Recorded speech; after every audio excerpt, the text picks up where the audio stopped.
பொத்துவில் கடல் தொழில் மற்றும் நீரியல் திணைக்கள பிரிவின் சுனாமி பேரழிவுக்கு பிறகு ஏற்பட்ட பிரச்சனைகள் தொடர்பாகவே நீங்கள் கேள்விகளை கேட்டிருக்கின்றீர்கள். அது மேலும் சில கட்டடங்கள் கூட்டுறவு கிளைகள் மூலமாக வழங்கப்பட்டுள்ளன. சில கட்டடங்கள் நேரடியாக தனிநபர்களுக்கு வழங்கப்பட்டுள்ளன. இவற்றின் சில கட்டடங்கள் பயன்படுத்தப்படுவது இல்லை. மற்றவை சம்பந்தப்பட்ட நபர்களால் சிறப்பாக பயன்படுத்தப்பட்டு வருகின்றன என்பதையும் நான் இந்த இடத்தில் சுட்டிக்காட்ட விரும்புகின்றேன்.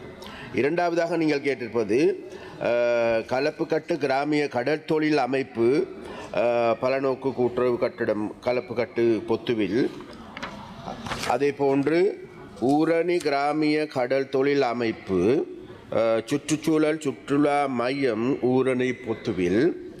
அடுத்ததாக நீங்கள் கேட்டிருக்கின்ற கேள்வி கிராம சேவையாளர் பிரிவு P20 P21 மற்றும் P27 கூட்டுறவு சங்கம் பல்நோக்கு கட்டடம் இதயபுரம் பொத்துவில். கிராம சேவையாளர் பிரிவு P20 P21 மற்றும் P27 கூட்டுறவு சங்கம் சுற்றுச்சூழல் சுற்றுலா மையம் இதயபுரம் பொத்துவில் 21 CCD. அதே போன்று மூன்றாவதாக நீங்கள் கேட்டிருக்கின்ற கோமாரி கூட்டுறவு சங்கம் பல்நோக்கு கூட்டுறவு சங்கம் கோமாரி. மேற்கண்ட கட்டடங்கள் மீனவர்களால் பராமரிக்கப்பட்டு வருகின்றன என்பதையும் சுட்டிக்காட்ட விரும்புகின்றேன். அதே போன்று அடுத்ததாக நீங்கள் கேட்டிருக்கின்ற கேள்வி, அதாவது மீனவ கூட்டுறவு சங்கங்களுக்கு வழங்கப்பட்டுள்ள கட்டடங்கள் தற்போது பயன்பாட்டில் இருக்கின்றதா இல்லையா என்பது சம்பந்தமாக நீங்கள் கேட்டிருக்கின்றீர்கள். ஐக்கிய ஆழ்கடல் கூட்டுறவு சங்கம் பல்நோக்கு கட்டடம் பாசிச்சேனை பொத்துவில். கத்தரியா கூட்டுறவு சங்கம் அலுவலக கட்டடம் பாசிச்சேனை பொத்துவில் 18. கத்தரியா கூட்டுறவு சங்கம் பல்நோக்கு கட்டடம் சின்ன உள்ளை பொத்துவில் 18. ஆருகம் குடா மீனவர் கூட்டுறவு சங்கம் பல்நோக்கு கட்டடம். மேற்கூறிய 4 கட்டடங்கள் தற்போது பயன்பாட்டில் இல்லை என்பதையும் இந்த இடத்தில் சுட்டிக்காட்ட விரும்புகின்றேன்.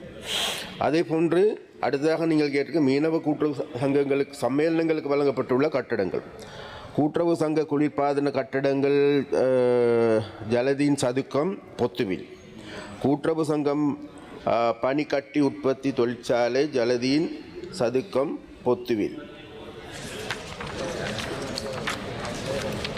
குளிர்பாதன கட்டடம் 2016ஆம் ஆண்டு பொத்துவில் பிரதேச செயலாளர் ஆல் இலங்கை இராணுவத்திடம் ஒப்படைக்கப்பட்டுள்ளதாக கூறப்படுகின்றது. பொத்துவில் கடற்தொழில் மற்றும் கடல் வளங்கள் திணைக்கள பிரிவு வளாகத்தில் அமைந்துள்ள பனிக்கட்டி தொழிற்சாலை சேதமடைந்து செயற்படவில்லை.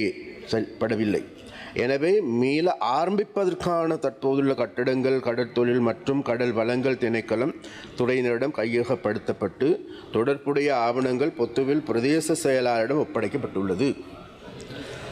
அதுபோல் அடுத்ததாக நீங்கள் கேட்டிருக்கின்ற கேள்வி, அதாவது மீன்வள மற்றும் நீர்வள துறையுடன் தொடர்பில்லாத கட்டிடங்கள் என்னவென்பதை கேட்டிருக்கின்றீர்கள்.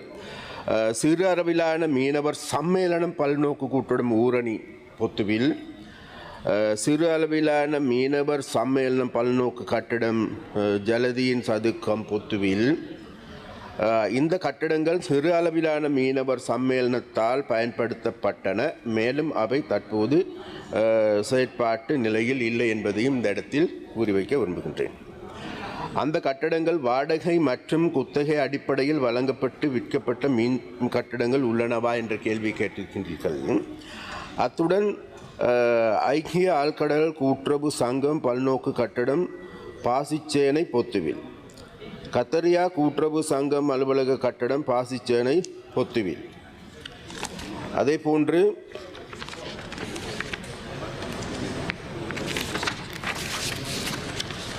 இந்த கட்டடங்கள் 2 மீனவ கூட்டுறவு சங்கங்களுக்கு வழங்கப்பட்டு அந்த கட்டடங்கள் பயன்பாட்டிற்காக தனிநபர்களிடம் ஒப்படைக்கப்பட்டுள்ளன. ஆனால் இதற்கான வாடகை செலுத்தப்பட்டதாக தெரிவிக்கப்படவில்லை. வாடகை இதுவரை அறவிட பெல்லவிட என்பதை கூறுகின்றோம். அடுத்த கேள்விக்கு ஆம்.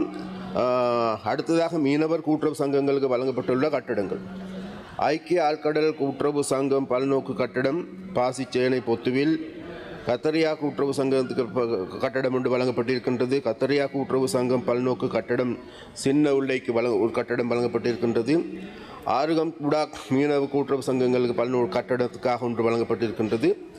அதே போன்று மீனவர் கூட்டுறவு சம்மேளனத்துக்கு வழங்கப்பட்டுள்ள கட்டடங்கள் கூட்டுறவு சங்கம் ஐஸ் உற்பத்தி தொழிற்சாலை ஜலதீன் சதுக்கம் பொத்துவில் ஒன்று வழங்கப்பட்டிருக்கின்றது. அடுத்ததாக நீங்கள் செயற்பாட்டு நிலையில் இல்லாத கட்டடங்கள் குறித்த பொத்துவில் பிரதேச செயலாளருடன் கலந்துரையாடிய பின்னர் அந்த கட்டடங்கள் பொது பயன்பாட்டிற்கு கிடைக்க செய்ய நடவடிக்கை எடுக்கலாம் என்பதையும் இந்த இடத்தில் நான் கொள்கின்றேன். இறுதியாக நீங்கள் கேட்டிருக்கின்ற கேள்விதான் வேறு, அதாவது சுனாமிக்கு பிறகு ஜலால்தீன் சதுக்கம் மற்றும் கனரக இந்த பிரச்சனை சம்பந்தமாக இந்த விஷயம் கடற்தொழில் மற்றும் கடல் வளங்கள் அமைச்சுக்கு பொருந்தாது என்பதையும் மேற்கூறிய கட்டடங்கள் அந்த துறையால் வழங்கப்படவில்லை என்பதையும் நான் உங்களுக்கு தெரிவித்துக் கொள்ள விரும்புகின்றேன்.